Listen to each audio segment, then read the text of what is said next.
Media से हैं। हाँ ठीक है, मीडिया से हैं तो रखिए आप।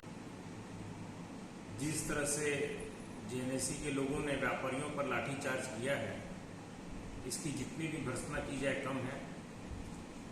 व्यापारी राज्य और राष्ट्र के सर्वांगीण विकास में अहम योगदान देते हैं, रोजगार उपलब्ध कराते हैं, सरकार को विभिन्न तरह का कर देते हैं, जिससे कि देश में विकास की गंगा बहती है। व्यापारियों की सहनशीलता को कमजोरी समझने का काम जेएनएससी के कुछ पदाधिकारियों ने किया है, जो कि अनुचित है। अतिक्रमण का Singhbhum chamber of commerce and industry ने कभी सपोर्ट किया है, न कभी करेगा। अगर कोई अतिक्रमण का मामला था तो उसका एक नियम होता है, माइक से सूचना दी जानी चाहिए थी, नोटिस देके 3 दिन 5 दिन 7 दिन का समय दिया जाना चाहिए था। व्यापारियों को मौका देना चाहिए था कि वो स्वयं अतिक्रमण हटा लें। अगर नहीं हटाते तो एक समय सीमा पार होने के बाद प्रशासन उसको हटाता। एकाएक जिस तरह से प्रशासन वहां पर दल बल के साथ पहुंचा, इतनी भारी संख्या में पुलिस बल और होमगार्ड के जवानों को लेकर के जिस तरह से जेएनएससी का दल वहां पहुंचा, लगता है कि पूर्व नियोजित था कि वहां पर हल्ला हंगामा होगा या इस तरह का कार्रवाई करने का। हम लोग पूरे व्यापारी समुदाय इसका घोर भर्त्सना करते हैं और निंदा करते हैं।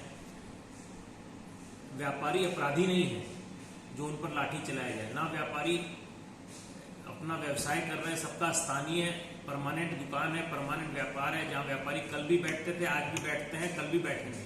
ऐसी क्या स्थिति आ गई कि व्यापारियों पर इस तरीके से लाठीचार्ज करना पड़ा और ऐसे दौड़ा करके मारा गया, जो कि कहीं ना कहीं इस राज्य के व्यापारिक एवं औद्योगिक विकास के लिए प्रश्न चिन्ह है।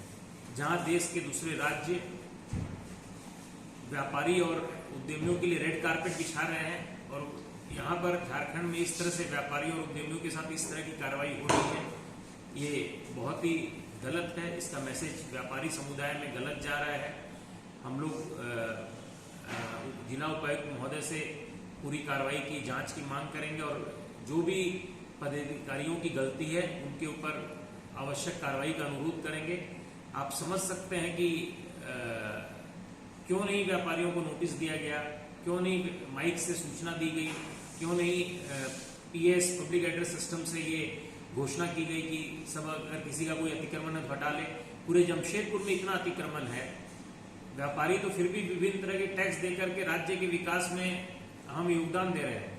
सड़कों पर लोग अतिक्रमण करके वर्षों से व्यापार कर रहे हैं और परमानेंट दुकानदारों का व्यापार खा रहे हैं, उनके खिलाफ प्रशासन कोई कार्रवाई नहीं करता और फिर इस तरह से किसी का सीढ़ी तोड़ देना, किसी का ये तोड़ देना और इस तरह से कार्रवाई कहीं ना कहीं मतलब लगता है कि मतलब बहुत व्यापारी जगत में इसका बहुत गलत संदेश जाता है। हम लोग Singhbhum chamber of commerce and industry की तरफ से इस घटना की निंदा करते हैं और उच्च स्तरीय जांच की मांग करते हैं।